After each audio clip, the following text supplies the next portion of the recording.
Hey guys, welcome back to a new episode of Rustahaulic, where today we're actually working on one of my projects, this 1990 Ford Festiva. Now that may not sound like a lot, but if we go back in time a little bit, you'll notice that it started out like this, a bone stock Ford Festiva, which I drove every day to and from work. And then we took a 1990 Miata, we cut all the body off of it, put a cage in it, then decided to put in a LS, and then we dropped the Festiva body on over top of that, and then Leon decided it wasn't fast enough and he turbocharged it. So we've had this thing for a couple years now, and it's actually been down for quite a while. Because of me, I was being too difficult about the tuning process and basically just didn't go through it. I had too many wiring issues, and every time something was supposed to work, it wouldn't. So for like a year we dealt with tuning problems. Well, sounds like the GMC. That literally is the story of the GMC right there. True. But the thing is, I spent money. Yeah, I choose to spend money. This thing ran amazing, as you can see right here.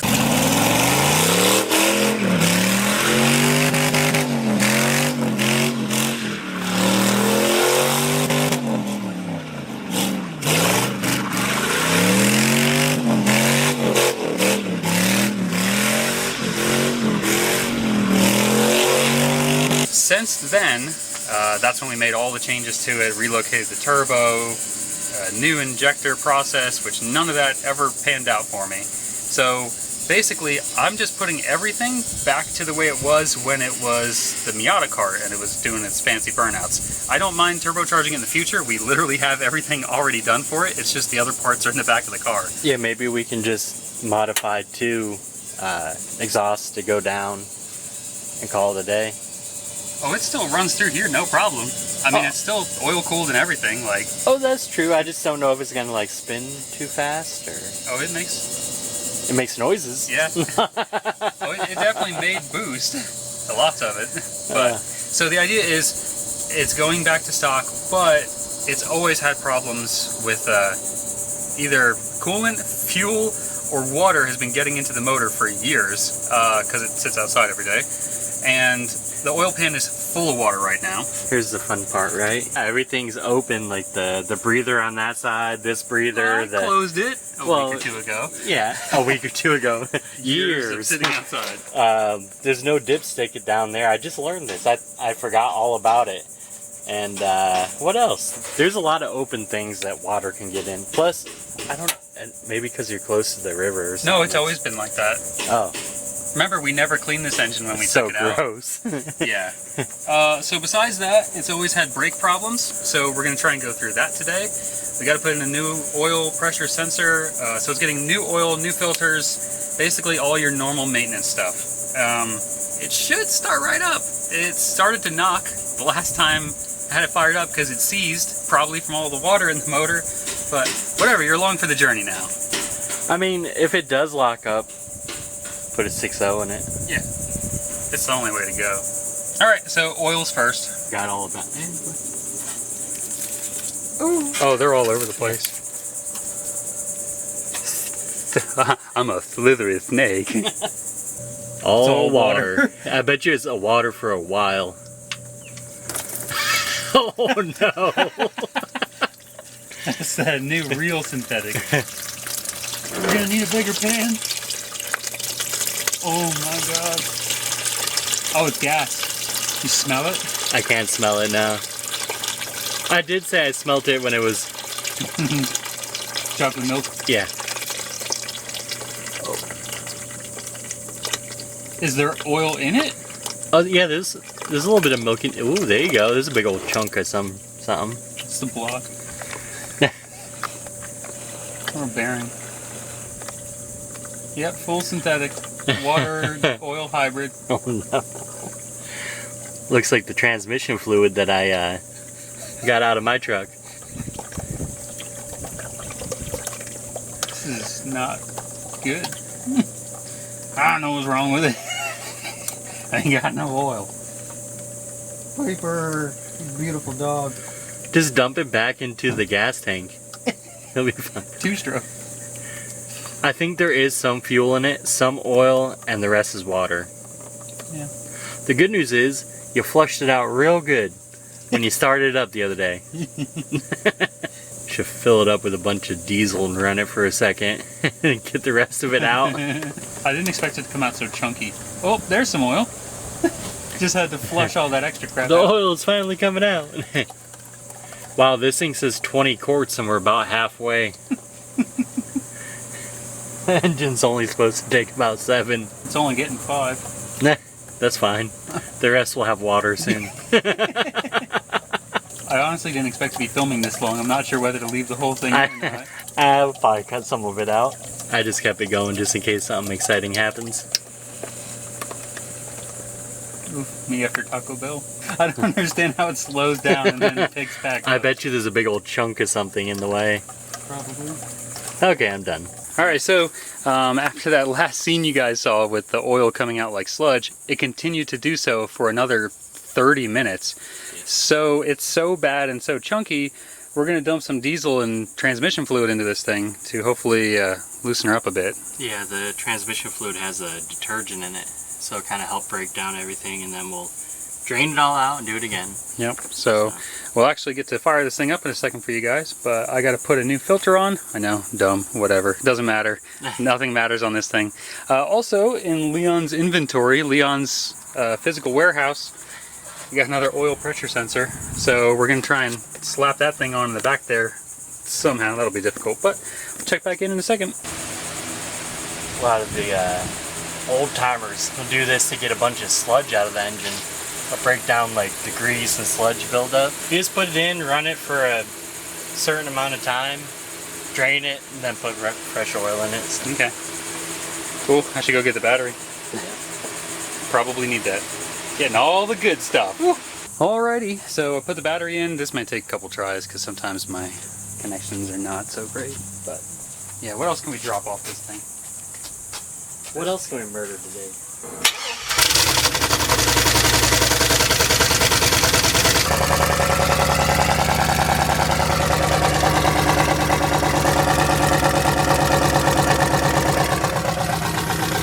Purrs like a kitten. I seen a bunch of water coming out of there too. Oh. Probably out of fuel. Well, maybe, considering that is happening right now. It's spraying. Yeah, I found the leak. Easy to get to? Yeah. Yeah, why don't you come look at it just for funsies? Why is your definition of fun always never fun? Oh my god, dude. Here we are again at Leon's Discount Warehouse, and lucky enough he had some brand new 3/8 line for me. So we just put that on, key on, tried to see what it would do, and I'm out of gas completely. So back to the gas station to get more fuel. Went and got some gas, made some new wasps friends apparently, living underneath there. I think this is gonna leak everywhere, so I don't know why I have faith in it. Gotta go to the gym more. Okay. Oh, what the nozzle didn't depress. Oh so no. That's good. Oh yes. So we got a couple gallons in it, and remember we're still just trying to change the oil right now. But we gotta keep this engine lubricated with some kind of detergent to break up all the sludge underneath just to change the oil. So here we go, gonna try and run it again for a little while, and then hopefully it doesn't die. And or seize. Yeah. All right. See what happens.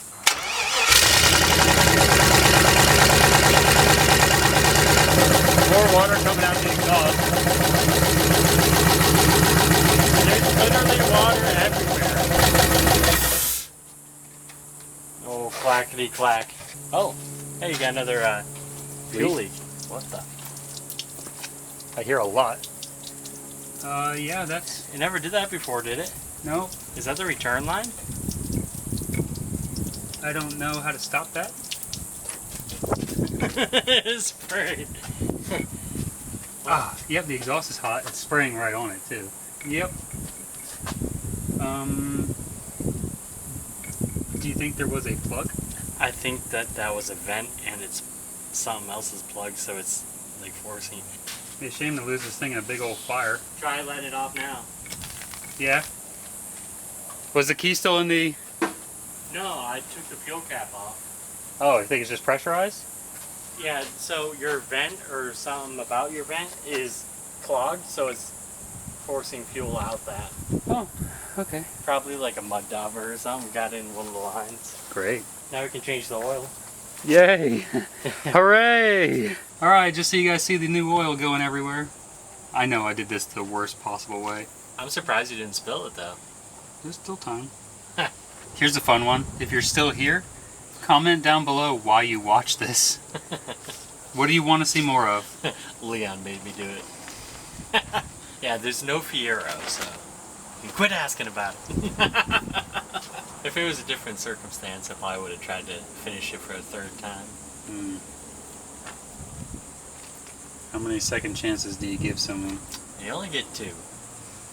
GMC's on its second chance, so I'm giving it 1 more just because I have so much invested in it. I officially think that I have more in the GMC than I did the Fiero. Oh no. Yeah. That's really bad news. That is. I think we've talked about this, but would you ever just put an LS in it? Pretty soon, maybe. Wow. The diesel's amazing, but it's got to prove it. It's got to do something. Yeah. You know the meme with the guy that's poking with the stick? Do something. Yes. Yeah, that's me with the GMC right now. Show me you can do anything other than be in limp mode. Well, I guess we could start it up and see if all the little clacking and clanking goes away. Yeah, I suppose. Keep looking at the enormous puddles underneath this thing and going, is that a new enormous puddle or the same enormous puddle?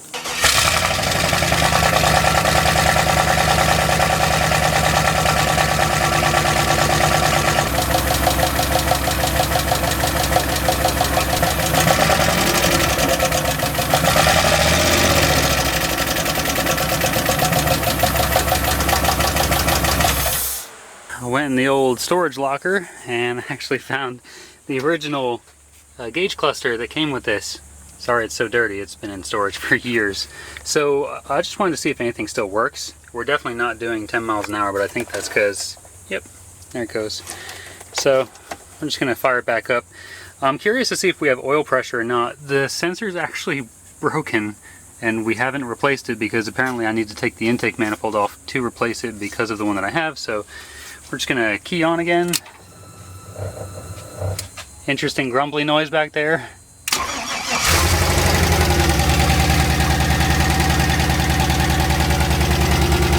RPM.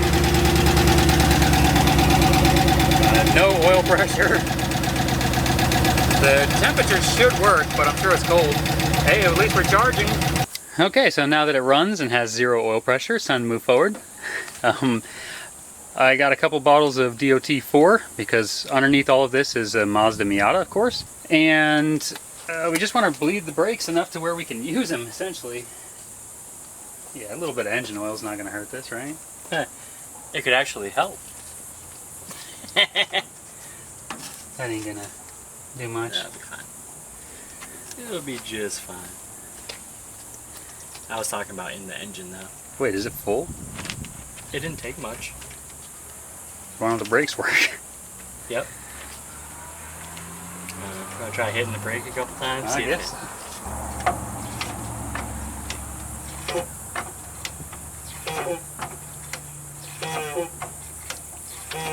Oh yeah.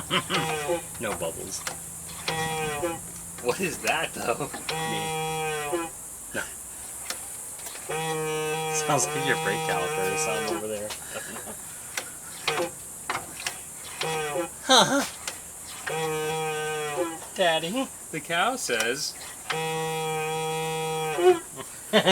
Next up we're bleeding out the brakes, starting with the back furthest away corner, pumping and getting all the airs out. I'm sure you guys have seen some of this stuff before at least. So I'm going to work the pedal and listen to Leon and hopefully we'll get these brakes bled. So 2 things. One, I've got Leon up here doing his masterclass work of zip tying. So he's trying to try and keep everything that can fall into the engine in the wrong way from falling into the engine the wrong way. Best he can. We only need about 12 seconds, give or take, before the engine lets loose. Andrew said we're doing a burnout today, whether it stays alive or not. Yeah, you guys probably heard it knocking pretty good. This engine is here for a good time, not a long time. We hooked up the old oil gauge and there's nothing. So I think that the whole screen is clogged. It's very possible. It took, well, actually, it never all came out. It was close. But yeah, well, I just got tired of waiting. It had been over an hour of it draining the old sludge out of the oil pan. So And you were there with a screwdriver or whatever. yeah, I was trying to pulling all the gunk out. Also, I found a lot of stuff on the magnet, which is a little concerning, but not that much concerning. Okay, so here's what I want to talk to you guys about. So this is the brake bleeder valve that had snapped off on me about 2 years ago and kind of crushed my dreams of using the brakes. So then Leon says, well, we can always just loosen it at the banjo bolt, which is right there. Now the idea is that it's still the highest point, so all the air should have collected up there. And when we bled the brakes, it sure did. It did pretty good. A whole lot of air came out of that.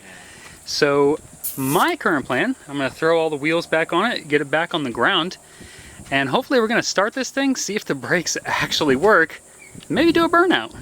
That would be cool, because it hasn't done a burnout in... It hasn't done a good burnout in a year? 2 years. years? 3 years? I don't know. Probably closer to 3. So we got her back on the ground. We're about ready to do the maiden burnout voyage. And I thought you guys would like to see this. That's a 5-gallon bucket. And that's how much fluid was inside the engine. That's transmission fluid, diesel, and some oil. So we got to go recycle that. Anyway, we're going to get you guys set up for the best view of either an explosion or a flaming ball of fire, and we'll see where the rest of the day takes us.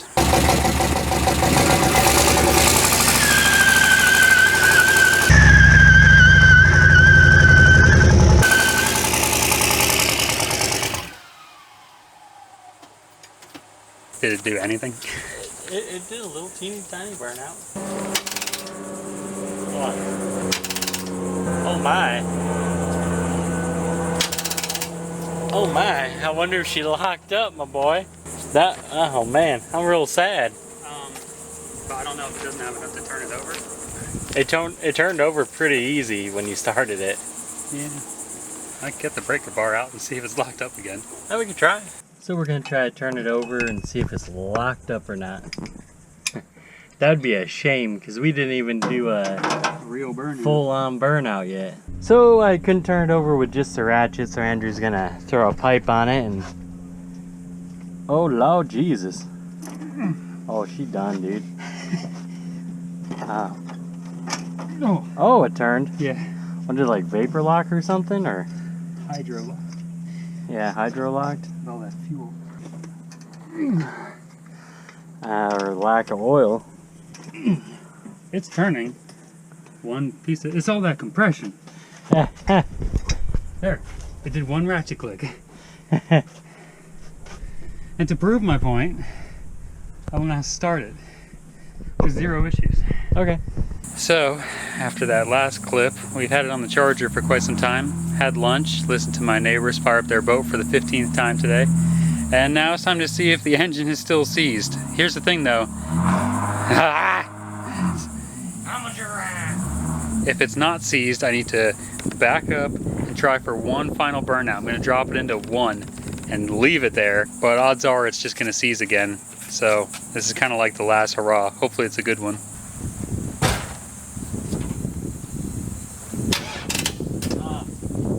All that for nothing. Oh, come on.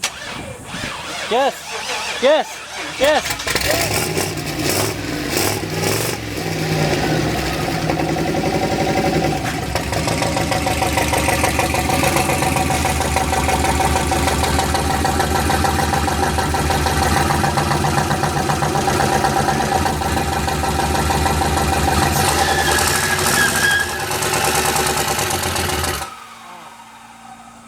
No! She seized. Is that it? That's it. It was like almost, it was a split second away from greatness. We gotta wait for a really cool day. So everything's nice, freed up. Finally, all the bearings are just spun. No. It's true. I mean, if it did cool down a little bit, there's a chance that it could loosen up. A real cool night, drop it down in first and just pin it to the floor till it lets go. Yeah. I'm about it. All right. Then we'll do it to the GMC next. It's obviously not the result that we were trying for. And we can't even say we did it all right. We just did some stuff. It took all day to do an oil change and bleed the brakes. Yeah, that's insane. They can't all be wins. I don't know what to say. It's probably going to sit there and think about its life again for quite some time, and then... That's what happened last time. Yep, and it thought about it, and it did the same thing. It's either time to find another project to work on in between, or start gathering some parts. I like the gathering the parts. It's a pretty cool car, man. Like, can't even tell it's a V8. No? Although the 4-cylinder did better burnouts, so. That's true. Used to burn through seconds. Oh, man. Anyway, thanks for watching, and we will see you on the next episode of Rustahaulic.